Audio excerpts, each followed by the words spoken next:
On the morning of my 18th birthday, my adoptive mother handed me a black trash bag with my clothes stuffed inside and told me I was someone else's problem now.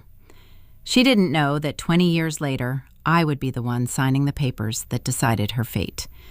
If you enjoy stories like this, hit subscribe, because this one still doesn't feel real to me, even now. My name is Claire Renshaw, and I was adopted at age 6 by Gerald and Vivian Ashcroft, owners of Ashcroft Textiles, a manufacturing company worth over $40 million. From the outside, it looked like I'd won the lottery. A mansion in Greenwich, private school tuition, a closet full of things other foster kids only dreamed about. But behind the tall iron gates, love was something I had to earn, and I never quite earned enough of it. The one person who made that house bearable was my adoptive grandmother, Eleanor Ashcroft, Gerald's mother. She lived in the guest cottage on the property, and she was the only one who ever hugged me like she meant it. She used to say, "Claire, blood makes you related. Time makes you family. Don't let anyone tell you different." I clung to those words for 12 years.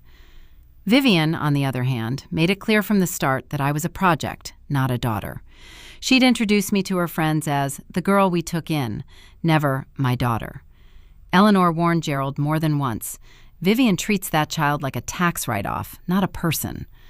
Gerald always waved it off. "She just has high standards," he'd say. I was 8 years old the first time I heard that sentence, and it took me 10 more years to understand what it really meant. The early years had their good moments. Christmas mornings that looked picture perfect, birthday parties with pony rides, piano lessons twice a week. I told myself that was love, even when it came with conditions. By age 11, the conditions sharpened into rules. Speak only when spoken to at dinner. No friends over without a background check. No complaining about anything, ever, because ungrateful children get sent back. By 13, the isolation had fully set in. Vivian discouraged me from getting close to other kids at school, telling me their families were not our kind of people. She monitored my phone, read my diary, and once, when she found a note from a boy named Michael in my backpack, she made me stand in the foyer for 2 hours while she listed every reason I didn't deserve friends, let alone a boyfriend. Eleanor found me crying in the cottage that night and held me without saying a word. She didn't need to. Her silence said everything Vivian never did. The first major incident came when I was 16. I brought home a report card with 1 B+ on it, a B+ out of 6 classes with straight A's. Vivian threw the paper across the kitchen, called me an embarrassment to the Ashcroft name, and grounded me for a month, cutting off contact with Eleanor as part of the punishment.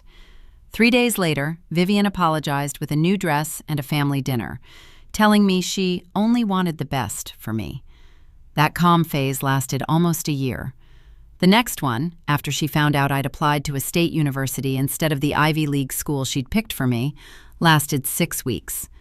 The one after that, when I told her I wanted to study social work instead of business, lasted 4 days. By the time I turned 18, the calm phases had disappeared completely. 2 weeks before my birthday, Gerald sat me down and told me, almost gently, that it might be time to think about your own path.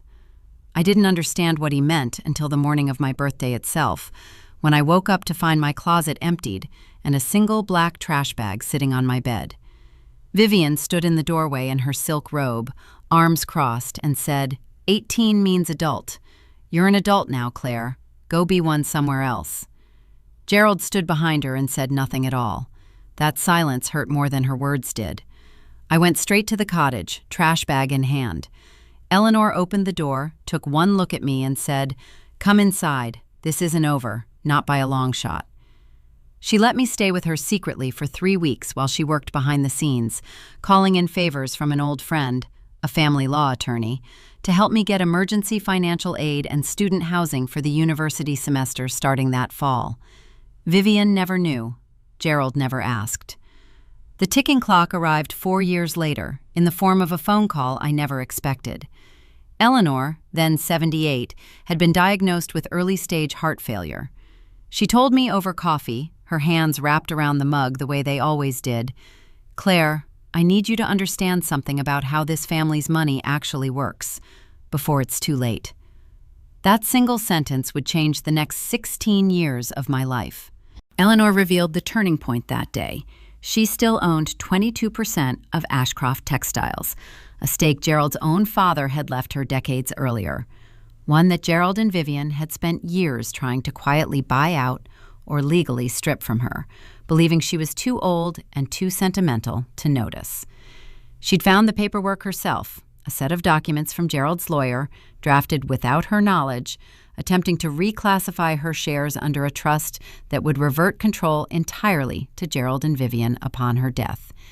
She'd kept a copy hidden in a safety deposit box for 3 years, waiting for the right person to trust with it. She chose me. For the next 15 years, I built my own life, quietly and completely separate from the Ashcrofts. I finished my degree, went into corporate law instead of social work, a decision Eleanor teased me about affectionately, and eventually became a partner at a mid-sized firm specializing in corporate governance and shareholder rights. Eleanor and I stayed close the entire time, meeting for dinner every few weeks, her sharp mind never once dimming, even as her heart weakened. She never remarried, never had other grandchildren by blood, and time again she told me, "You were always the one who was really mine." The climax came when Eleanor passed away at 83, 16 years after that trash bag morning. Her will, filed by her own independent attorney, the same one who had helped me at 18, left her entire 22% stake in Ashcroft Textiles directly to me, along with a letter she'd written years in advance. In it, she detailed everything: the fraudulent trust documents, Gerald's decades of financial manipulation within the company, and Vivian's attempts to have Eleanor declared mentally incompetent just 2 years before her death, an attempt a court had rejected after Eleanor herself testified with total clarity. Gerald and Vivian contested the will immediately, certain that a judge would side with blood family over the girl we took in. They were wrong. My own legal background meant I understood exactly how to defend Eleanor's estate, and the fraudulent trust paperwork Eleanor had preserved became the centerpiece of the case. The court didn't just uphold Eleanor's will. It opened a separate investigation into Gerald's handling of company shares, uncovering nearly $2.3 million in shareholder funds he'd misappropriated over the years to cover Vivian's spending. Ashcroft Textiles board, alarmed by the exposure, forced Gerald into early resignation as CEO within 3 months. With my inherited stake and the backing of 2 other shareholders who'd grown tired of Gerald's mismanagement, I was voted onto the board myself. A year later, following further restructuring, I became majority stakeholder and CEO of Ashcroft Textiles, the same company, the same tall iron gates, the same mansion driveway where I once stood, 18 years old, with a trash bag in my hands. Gerald and Vivian moved into a modest condominium 2 hours away, their once untouchable name quietly stripped from company letterhead. I didn't do it out of vengeance. I did it because Eleanor deserved to have her legacy protected by someone who actually loved her, not someone who saw her as an obstacle. Under my leadership, Ashcroft Textiles now funds 4 scholarships a year for foster and adopted youth pursuing higher education, something I named, simply, the Eleanor Fund.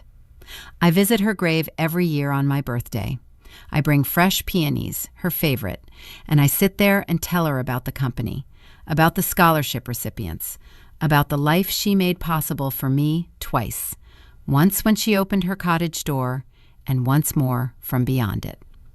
If this story moved you, hit subscribe, because next week I'm sharing the story of a woman who discovered her sister had been forging her signature on loan documents for 6 years. You won't believe how she found out.